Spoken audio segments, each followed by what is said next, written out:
क्या तुम समझती हो? तुम जानती हो, मेरे पापा ने आज तक मेरी माँ से सीधे मुंह बात तक नहीं की, लेकिन हमें तुम्हें अपना बाबू मान लिया यार। क्या तुम समझती हो? तुम जब चाहो अपनी माँ से फोन पे बात कर लेती हो। पापा की तबीयत कैसी है?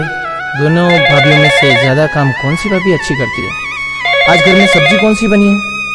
मैं तुम्हें कभी भी नहीं रोकता और ना ही रोकना चाहता हूँ, लेकिन तुम्हारे रहते मैं अपने ही घर में अपनी माँ से 1 मिनट बैठकर बात नहीं कर पाता। क्या तुम समझती हो? कभी भी अगर मैं माँ के साथ थोड़ी देर बैठकर बात करने लगूं अकेले में, तो तुम्हें लगता है माँ मुझसे तुम्हारी चुगली करने लगी, और मेरे ऑफिस से घर आते ही तुम झट से दरवाजा बंद कर लेती हो, पर माँ कभी भी कुछ नहीं कहती। क्या तुम समझती हो? पापा ने जमीन खरीदी, दुकान खरीदी, ये घर बनवाया, कभी आज तक माँ से पूछा नहीं, सिर्फ बताया। कभी सलाह मशवरा तक नहीं किया। लेकिन मैं साला 250 की टी शर्ट भी खरीदता हूँ ना, तो तुमसे 300 बार परमिशन लेता हूँ। बाबू कलर ठीक है ना? प्रिंट तो ठीक है ना? लूं कि नहीं लूं? क्या तुम समझती हो? जब कभी मुझे ऑफिस से घर आने में देर हो जाती है ना, तो तुम मुझे फोन पर मैसेज कर देती हो कि जाना सुनो, मैंने खाना खाकर फ्रिज में रख दिया है, तुम प्लीज निकाल कर खा लेना, क्योंकि मुझे बहुत नींद आ रही है। लेकिन माँ तब तक नहीं सोती जब तक मैं खाना खाकर यहाँ सोने नहीं आ जाता। अपने बेटे के लिए माँ के इस प्यार को क्या तुम समझती हो? गुप्ता आंटी माँ की इकलौती सहेली है। कभी किसी एक दिन शाम को आकर माँ के पास थोड़ी बैठकर हंसी मजाक सी करने लग जाए, तो उसी वक्त तुम्हें फुल वॉल्यूम में गाना सुनने का मन करता है। लेकिन जब कभी तुम देर तक सोती रहती हो ना, सुबह माँ अपनी कृष्ण जी की आरती भी धीमी आवाज में चलाती है, ये ध्यान रखते हुए कि कहीं तुम्हारी नींद ना टूट जाए। क्या तुम समझती हो? हाँ, तुम पत्नी हो मेरी, हमने 7 फेरे लिए हैं।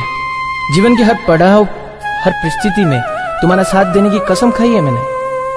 तुम्हारा पूरा हक बनता है मुझ पर, लेकिन जिस माँ ने मुझे 9 महीने अपनी कोख में रखा, उस माँ का हक क्या तुम समझती हो?